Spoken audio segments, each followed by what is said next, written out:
Well, I know it might disturb some people, but I am willing to say Aaron Smith Levin is right about a few things. Now, he's mostly wrong, but when he makes a valid point, it's like, okay. So, one of the big issues going back and forth with Aaron and Nora, a former friend and ally, is it's a little boring, but I guess the intellectual property status.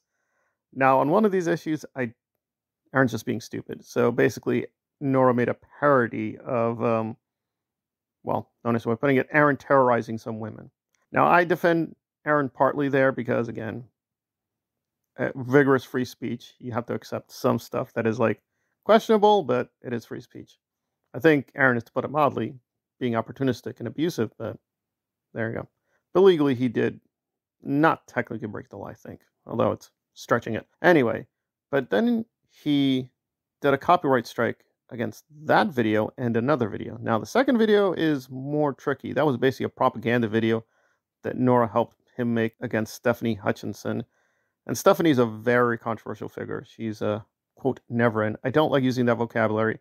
If you're here, you can use it, but I don't care about it, so I ignore it. Basically, she's a non-Scientologist who's a big friend of Mike Rinder.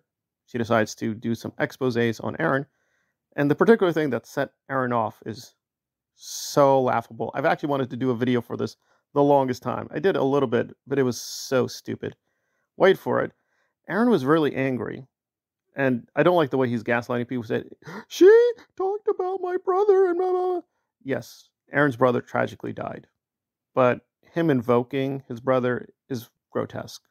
Really.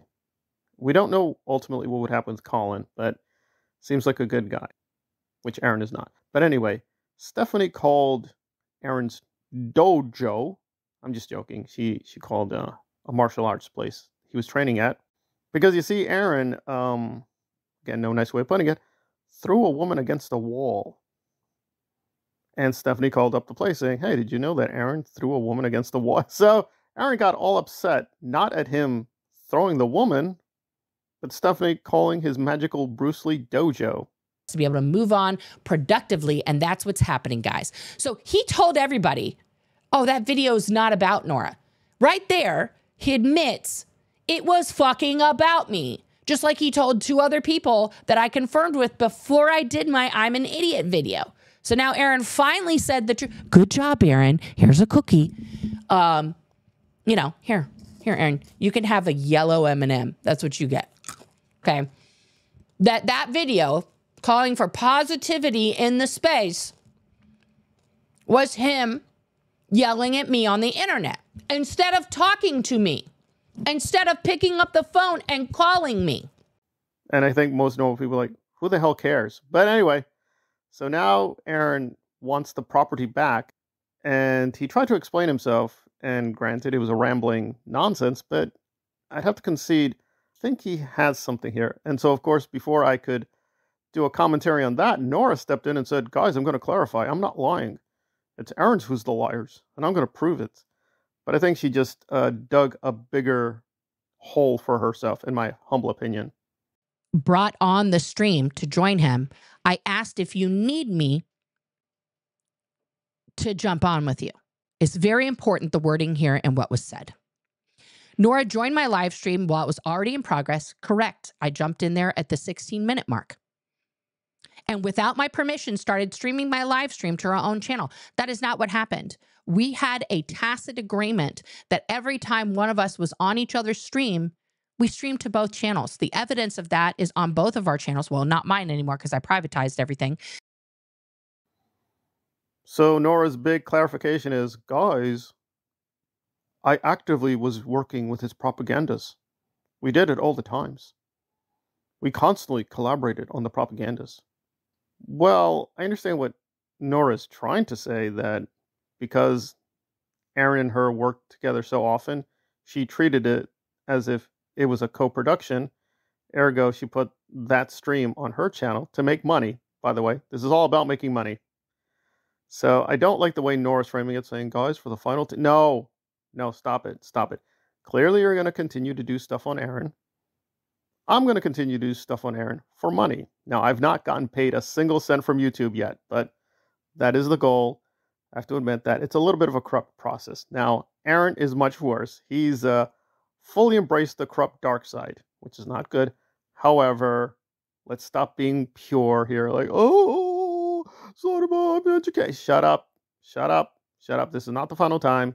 You're doing it for the money, and you did propaganda. Stop with all this self-righteousness. It's just not good. Now, to get to the factual problem, Nora's not a lawyer, and neither am I, but I know a little bit here, and it's like, again, listen, at the end of the day, we need to know the status of the thing. So Aaron, I think, is lying a little bit that he was shocked that Nora put it on her channel. I mean, really, come on.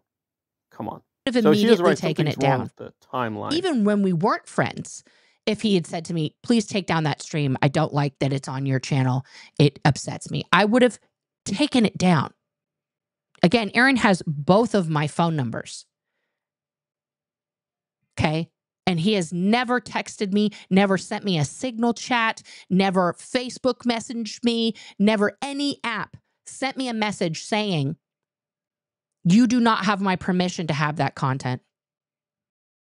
Right. If Aaron really felt this was a problem, he could have just sent a communication saying, please take down the stream. But he didn't. Now he's crying, you're violating my properties. To be blunt about it, if they put this into a court of law, it could go either way. The jury could be like, well, I get what you're saying. He's a jerk, but it is his property. Ergo, he didn't do anything wrong. Or a jury could side with her saying, well, it's clear that they had collaborations for a while. And yes, she's a toxic, moronic grifter who keeps using her gay identity, I'm beautiful and gay, to steal money. So they're both thieves. But, you know, it seems like they had a tacit agreement. So really, what's he complaining about? It could go either way. Again, people need to recognize there's the YouTube system and the actual rule of law. YouTube has its own set of regulations, and YouTube itself is, to put it mildly, not consistent, and they're trying to be clever to have their own whatever jurisdiction. It's not really real. So it's how YouTube operates within itself and how the law treats YouTube. I just don't think we know. I don't think we know. It's kind of like both sides are deferring to the YouTube system. And I think this is the problem that Nora really has, is that this is a bigger YouTube problem. Because at the end of the day, it is all about the money. She wouldn't care if she had 300,000 subscribers and was making $1 million on YouTube. She wouldn't care. She'd take down the stream and say, I don't care. I'm making more money from other things. But this is where she's trying to get her main income. And again, I'm partly with her that Aaron and her are having a disagreement. So the Aaron fans are going nutsoid trying to destroy her channel. So I agree with Nora there that there's something amiss here. And by the way, that's illegal. You can't mass report a channel because you're allied with another channel. That is illegal. So Aaron knows what he's doing, and he's being a jerk. However, there is the bigger problem. And I don't have a magical solution. But let's say I did have magical powers and I could wave a wand.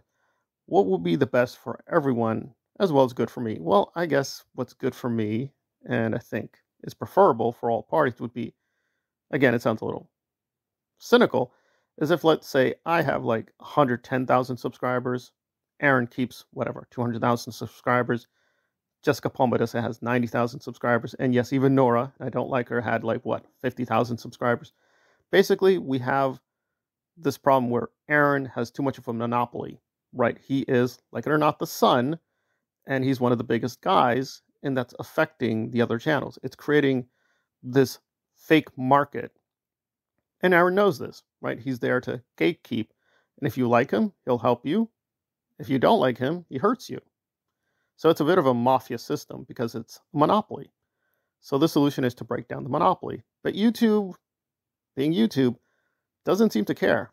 They don't really care if there's one guy or one girl who has the market, and most other channels have to orient themselves. I mean, I know this from Star Wars, the MCU, Marvel, and a few other places. There are some channels that just have a privileged position. We all know this. They have 1 million, 2 million subscribers. They get special privileges, right? They get to play trailers, even though technically it's not their property. They get special interviews, etc., etc., etc. So they get a lot of privileges. That is just what the system is. But then we have other channels that are massive and they affect other channels too they're not technically a corporation, even though Aaron technically is a corporation, and it's creating a distortive effect on everyone else. So whether you like Tom Cruise or I like Tom Cruise, you're going to see a lot of Tom Cruise videos because Aaron puts out a lot of Tom Cruise videos. Then other people put out Tom Cruise videos. It just becomes a domino effect. Now, Nora doesn't care. She really doesn't. She's frustrated that she's as corrupt and as stupid as Aaron, but her content is not getting pushed out as much. And I agree, it's not much better than Aaron. It's not much worse. So why is she doing more poorly? I don't know. Maybe it is anti-gay bias, maybe anti-woman bias, the way she thinks about it. But it's probably that Aaron does know how to play the YouTube system, but it's reaching its limits, right? He's up to nearly 250,000 subscribers. It doesn't look like it's going to be much higher, but that's still an enormous number, and it's distorting everything. So in terms of the merits, good or bad, I do think Aaron has a case. He's being a jerk, but, if it is his stream, it is his stream. And Nora being like, tacit agreements doesn't really matter. So I think it would have been better for her to be more clear about what happened with her and Aaron in terms of their collaboration. But really, her big point is like, yeah, I've been Deutschen Propagandist for der Aaron. Okay. So admitting that you're doing kind of neo-fascist propaganda with a friend doesn't impress me much, but that's me. But I think the parody video will luckily be restored, as it should be. But I don't have much faith in Aaron. In fact, the way he worded his response was like, if I wanted to get rid of her channel, I could do that. No, Aaron, you don't have the right to do that. And if you do have the right, then we need to change the rules. Because if you're going to do that, then probably you should be kicked off the platform and censored. Like, if you're not going to respect other people putting out their own thing, then clearly you're a dictator. You have a dictator brain, and that's just not good. And it's not even in terms of the service of YouTube. You're violating a lot of TOS, but that's going to be another debate for another time. So yeah, he's being a jerk, but I think here, legitimately, yeah, he could ask for it to be taken down, but him doing a copyright strike, yeah, he's being a bully, but again, here he might have a legal case. And Aaron trying to revise everything with Zero Dark 20, that's a whole other mess, and he's lying there too. But again, insofar as YouTube works, for now, he does have the right to do what he did. It's not right. Legally, though, he has something. Morally, maybe not, but, them's the rules.